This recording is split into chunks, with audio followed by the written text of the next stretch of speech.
I drive trucks for a living here in Scotland. It was one of the only jobs I could pretty much just walk into after being medically discharged from the Army, the Royal Logistics Corps to be specific, with some pretty intense back problems. I'd only been working for the company I'm at presently for about 6 or 7 months when I was driving down this desolate stretch of road just outside of Falkirk in central Scotland. There I saw this young woman at the side of the road, bags in hand, with her thumb out like she was looking to hitchhike. It's not like I don't see a good few hitchhikers on my routes. They're much more common than you might expect, especially during the summer months when people can afford to be standing at the side of the road, sometimes for hours at a time, waiting for lifts. I never normally stopped for them. I've seen enough horror movies to know that you're inviting trouble on yourself if you just let total strangers into your truck for long distances. But there was something about this girl that actually had me slowing down and stopping at the roadside for her. I don't know if it was how young she was or how desperate she looked. And she definitely didn't look like the kind of scruffy hippie types or dodgy cardboard sign holders that I normally see standing out there. So there I was, actually opening up my cab door and helping her climb inside.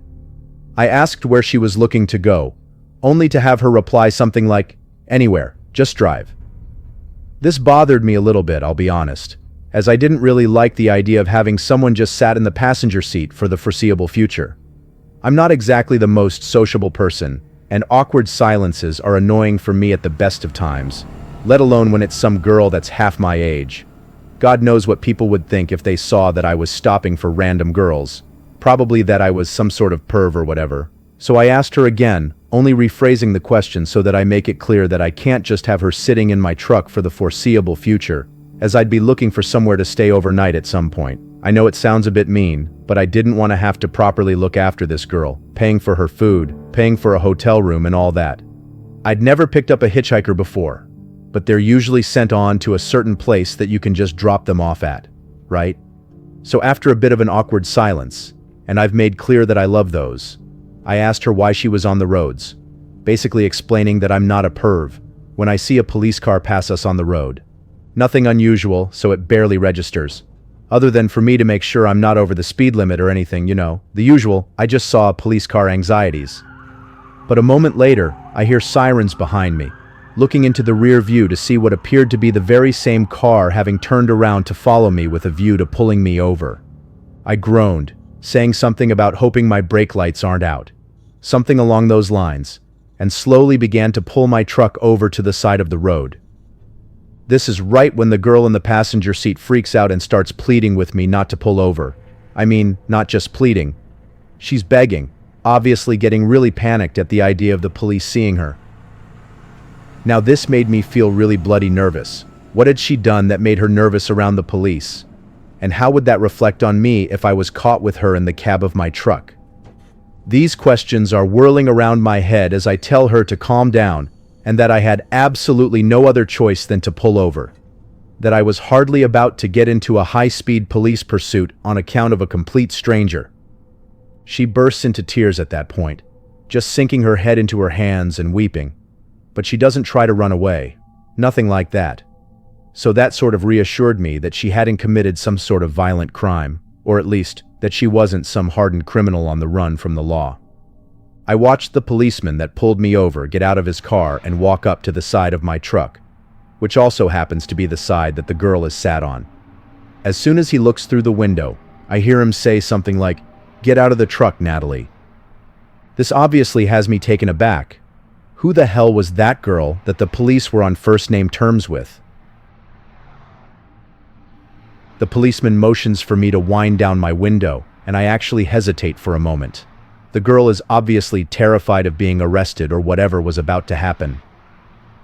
The policeman then says something over his radio, something I didn't catch because of the glass in the way. So, in order to better hear what he's saying, I start winding the window down. It was too late to hear what he said on the radio, but I did hear what he said next. I suppose I knew all I needed to from what he just said then. But I looked on in a kind of grim fascination at what unfolded next. They're not my parents. Why won't any of you understand that? The girl started to scream. Every time you drag me back there, they do worse and worse things to me and call it punishment. They say it's for my own good, but it's not. It's not at all.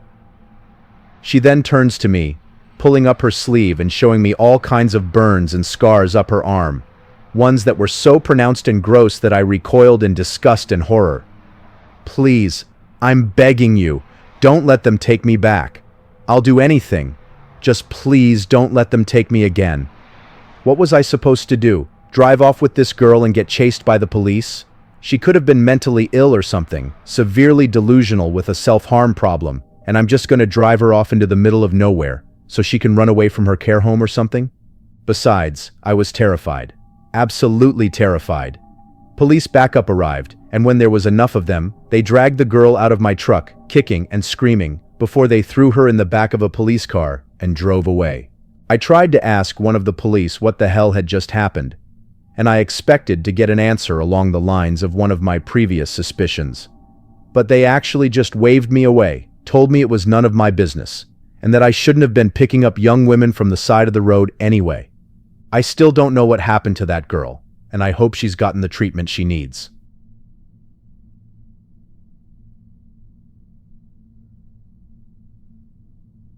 Welcome everyone. Thank you for joining me here on the channel again. If you're new here, consider subscribing and dropping a like on this video to show your support. I am your host and commentator. Let's begin. This incident occurred in 2017 when I was 28 years old. I was leaving my home in New York State to head east for my new job as a corrections officer. I was driving along a desolate stretch of Route 66, known for its eerie quietness, around 3 a.m. on a Sunday. They don't call it the loneliest highway for nothing. I hadn't seen another soul for at least half an hour. I was getting drowsy, but not tired enough to pull over for a nap. I noticed a broken-down car on the side of the highway and saw a woman standing next to it. Approaching her cautiously, I rolled down my window just a bit. Something about her didn't sit right with me. My subconscious was screaming red flags. I asked if she needed me to call a tow truck or AA for her, and she immediately tried to open my door. I explained that I didn't feel comfortable letting her in but would wait until a tow truck arrived. She got angry, berating me for not letting her in, saying I was cruel. In a moment of weakness, I opened my door, figuring she couldn't pose a threat. She was at most 5 feet 2 inches, and I'm over 6 feet tall and have 100 pounds on her. She looked to be maybe 90 pounds. She got in and asked who she could call. This was 10 years ago, so I had a flip phone at the time.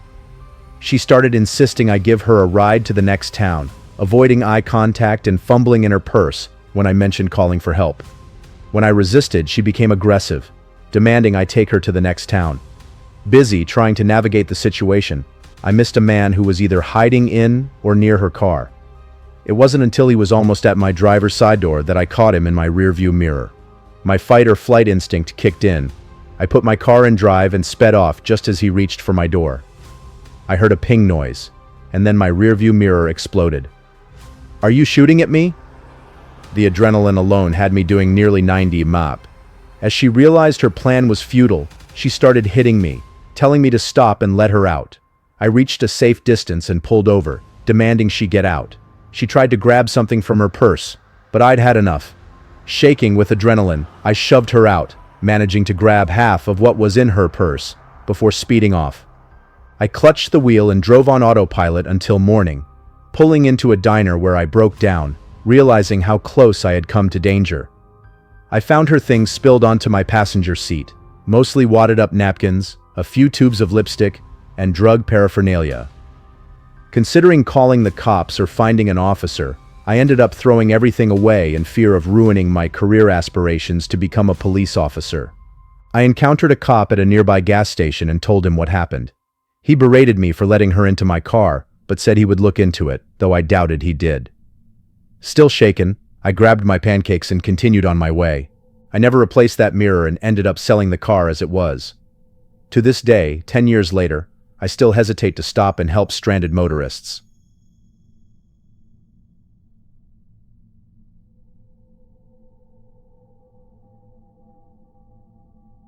Well, it was just another normal day for me, you know. I'm 35, I work my shift at floor, and nothing is out of the ordinary.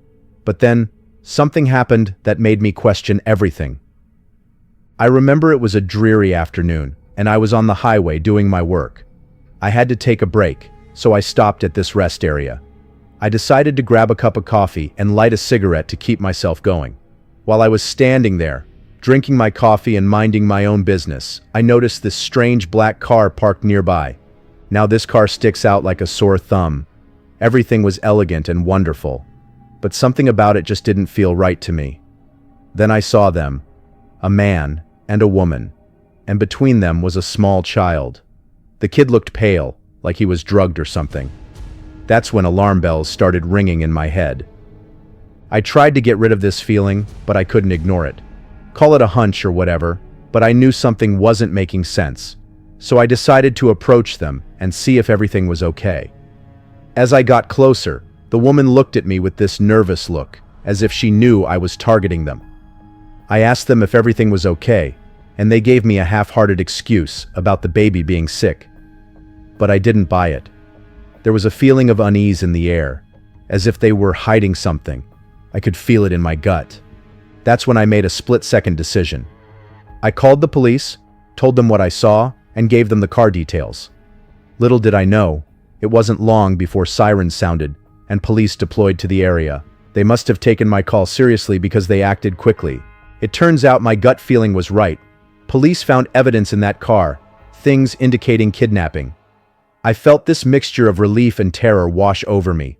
I couldn't believe I had found something like this, something out of a crime thriller. But here's the problem. They arrested the man and the woman, but the child, well, they took him into custody too. It's crazy to think that something like this could happen before our eyes, you know? Anyway, this is the story of finding a real nightmare on the highway. It still gives me chills just thinking about it. It shows that you never know what lies out there in the world, waiting to be discovered.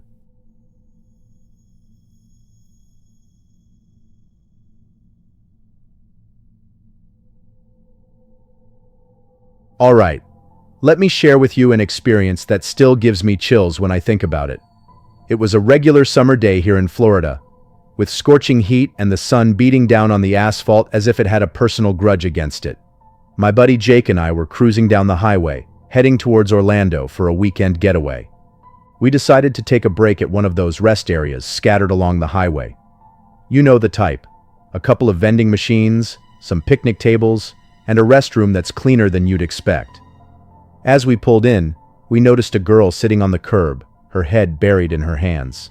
Now, being the good Samaritans we thought we were, we figured she might need some help.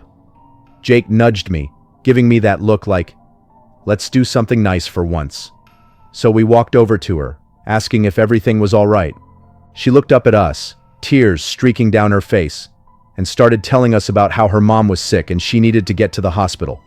Now, I'm not one to ignore someone in need, so I suggested we give her a ride. That's when things took a turn for the worse.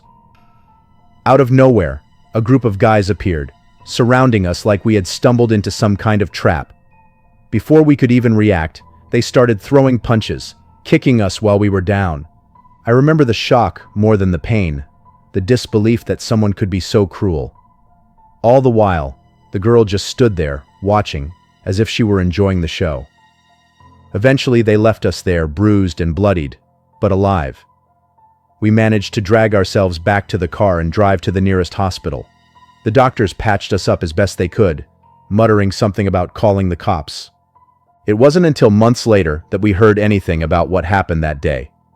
The police called us in for questioning, showing us pictures of the girl and the gang that attacked us.